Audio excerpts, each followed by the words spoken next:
I'm Senator Richard Burr from North Carolina, ranking member of the Senate Veterans Affairs Committee, and I'm honored to speak to you.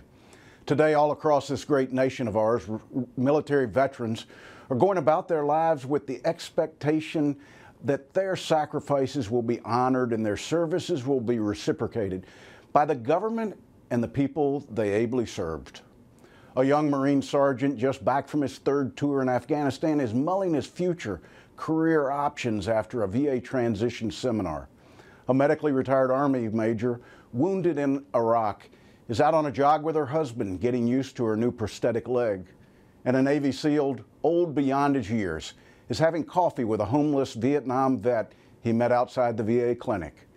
And a discharged Air Force colonel with thousands of combat flying hours is checking his email for some word on his VA disability claim.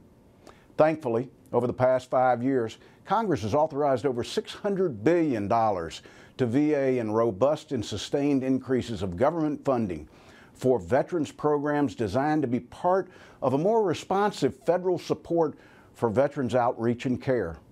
This unprecedented level of support has been especially evident in the areas of veterans benefits, specifically disability payments. The surge in financial support has not been matched with an equivalent surge in responsiveness from the Veterans Administration. The now infamous backlog of claims reached a point of national embarrassment last year when a series of biting monologues from comedian Jon Stewart finally elevated the problem to the president's desk and spurred his VA secretary into action.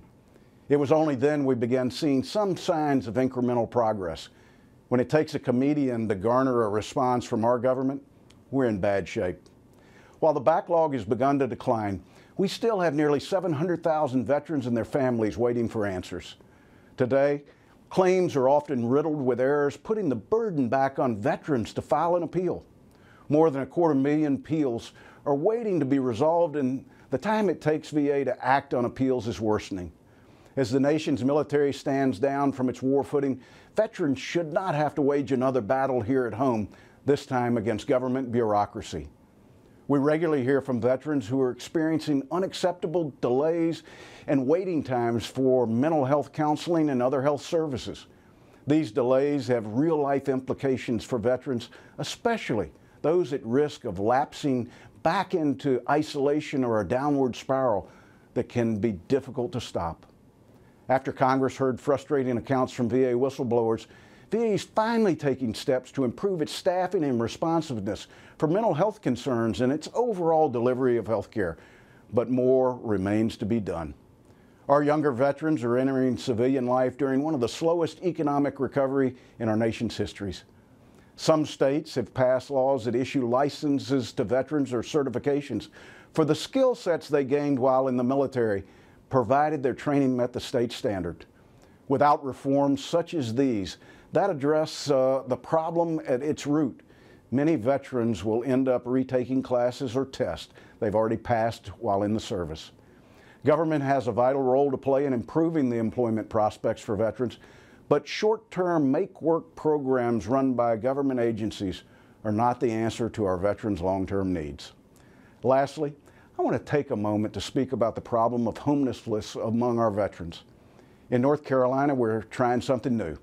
We're taking private capital and motivated individuals, veterans themselves, and connecting them with government resources at HUD, in the state, and at the local level to rehabilitate state facilities and provide homeless veterans with not only a place to stay, but a place where they can learn particularly the skills that allow them to enter the workforce or get them the help they really need.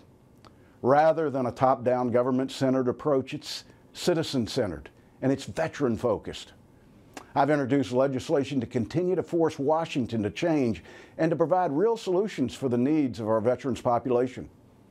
Our veterans understand these are challenging times and that the government is limited in its capacity, but they also have high expectations after the promises that have been made.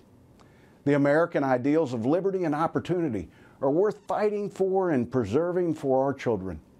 We need to harness some of that same spirit and work together on their behalf.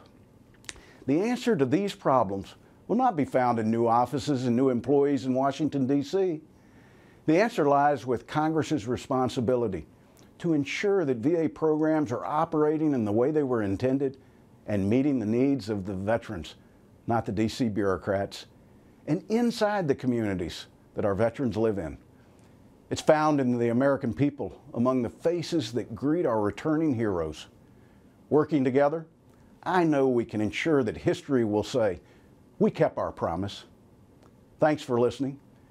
God bless all the men and women who have served and continue to serve our great country. And God bless this great nation.